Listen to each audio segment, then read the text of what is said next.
In 1995, the Browns started their journey of having 9 different head coaches in 18 seasons by firing a then relatively young at 43, Bill Belichick. You know, the guy with the 4th most wins by a head coach in NFL history. Belichick's final season wasn't helped by Art Modell announcing that the team would be moving to Baltimore halfway through the season, but the slippery coaching slope started for the then upstart Browns in 1999. In 1994, the Browns went 11-5 and reached the playoffs for the first time since 1989 and were favored to go to the Super Bowl in 1995. So is it fair to argue they made the biggest mistake by firing Bill Belichick, who went on to win his first Super Bowl in only his second year as the Patriots head coach? Well, that and the whole moving the entire team to Baltimore and only leaving the name and history in Cleveland, but that Bill Belichick thing's got a sting too. Anyway, that's the reason I wanted to look at this. My theory is simple: less head coaches equals more success. Now obviously the argument can be made that that's pretty obvious. You are much likely to keep a coach around longer if they do well, but I think you'll find there are plenty of examples of good coaches not being kept around very long because they didn't find immediate success. And you'll also find teams fall into a vicious cycle of only keeping coaches 1 or 2 years and finding absolutely no success. And then of course there is the Jeff Fisher model, where a coach might be kept around surprisingly long despite not bringing much success to the team. So I looked at 4 things: the number of head coaches teams have had since 1996, including this season, their number of playoff appearances, and then their Super Bowl appearances and wins. I also included any interim head coaches because I think a team that fires their head coach before the season finishes should have that reflected in the numbers. Now let's start by looking at the numbers in a line graph straight away.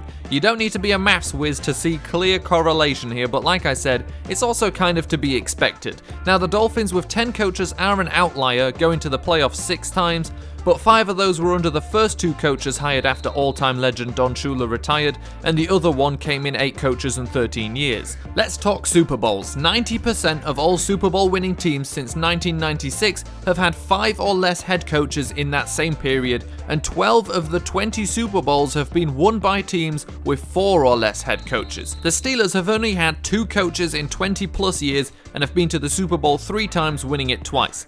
The Patriots and Ravens have only had 3 coaches in this period, combining for 9 appearances and 6 Super Bowl wins.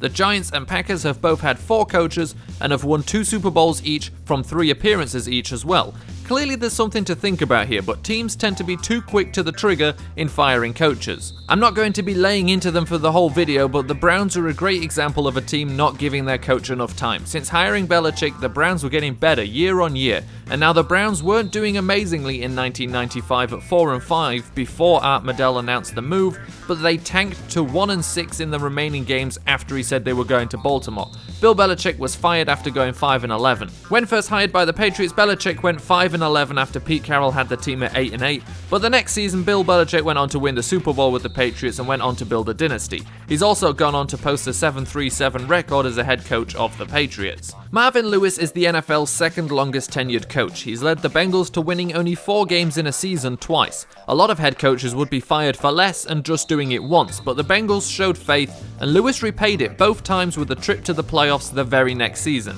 Now he does have a problem winning in the playoffs, but the Bengals have shown that longevity at the head coaching position can overcome bad seasons much easier than bringing in a new guy can. Another great example for that are the Tampa Bay Buccaneers, who fired Jon Gruden in 2008 after the team went 9-7 but missed the playoffs. Now Gruden had guided the Bucs to some wild seasons, including Super Bowl wins and 4-12 records, but after they fired Gruden in 2008, probably for missing the playoffs, they have gone on to appear in the playoffs exactly 0 times since then. If they wanted a drought, they made the right decision.